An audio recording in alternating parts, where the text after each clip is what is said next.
What's going on, moviegoers? So if you're new to the channel, my name is Christian. Welcome to Zero Productions. You guys, we got the first episode of Moon Knight officially released on Disney Plus called The Goldfish Problem. Now, Moon Knight was one of my most anticipated Disney Plus projects. I could not wait how they were going to introduce this particular character and the world he brings into the Marvel Cinematic Universe, the world of the supernatural, the world of the hyper-violent.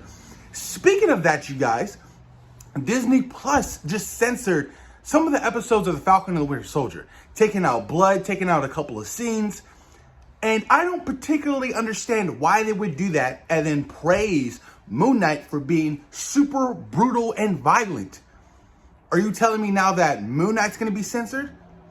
I just don't understand why Disney or Marvel Studios would do that. You can already select the parenting stuff on the menu or whatever in your settings. Why censor it out?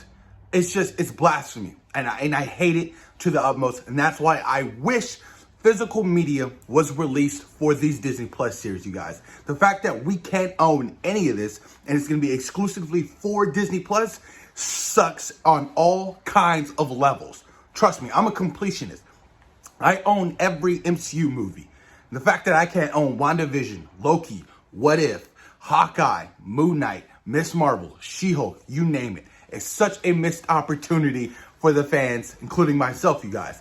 But let's talk about this first episode of Moon Knight. So how did Moon Knight do? Well, you guys, I absolutely loved it. We're going to talk spoilers. I loved how Oscar Isaac really brought out his acting ability in Stephen Grant. He is so damn believable.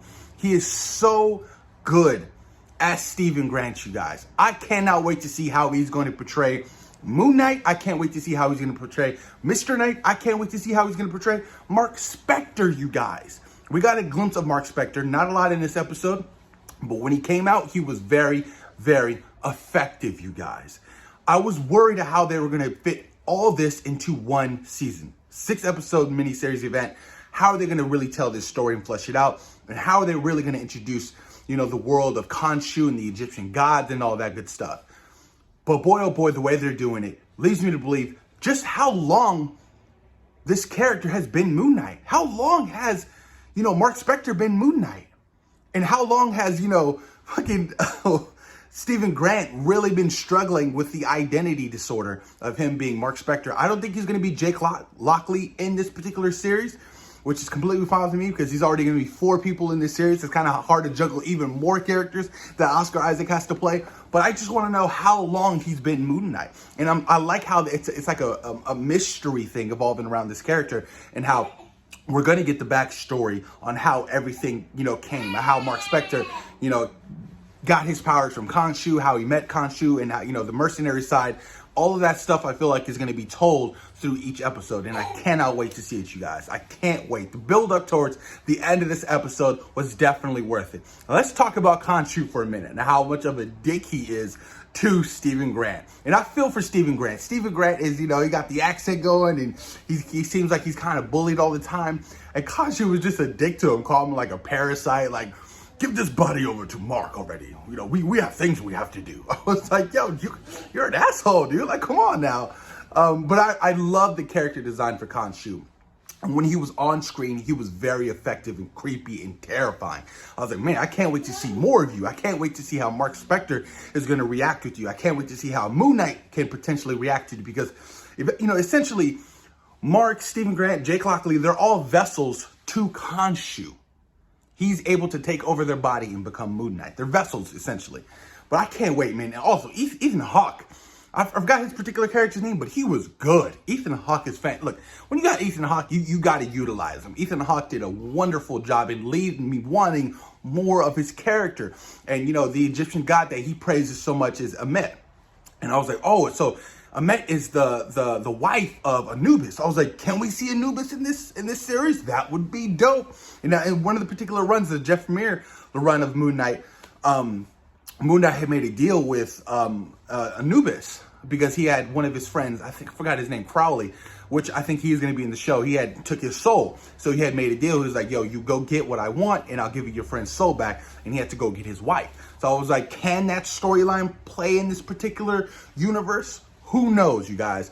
But it was dope. This episode was very, very good. And I just love how Oscar Isaac really sold the performance of him going back and the whole sequences of him completely forgetting of where he was, and he just wake up in random spots, and you were like, well, what happened? Like, obviously Mark Spector took over, but I was just like, I want more of that. Like, what happened? And every time it would happen, when Stephen Grant would take over the body again, he would just be like bitching out and like nervous, like, oh, what do I do? What do I do? And then Khonshu was like, come on, give us the body. And then all of a sudden, some time would pass and Mark would take over, and then it'd go back to Stephen Grant.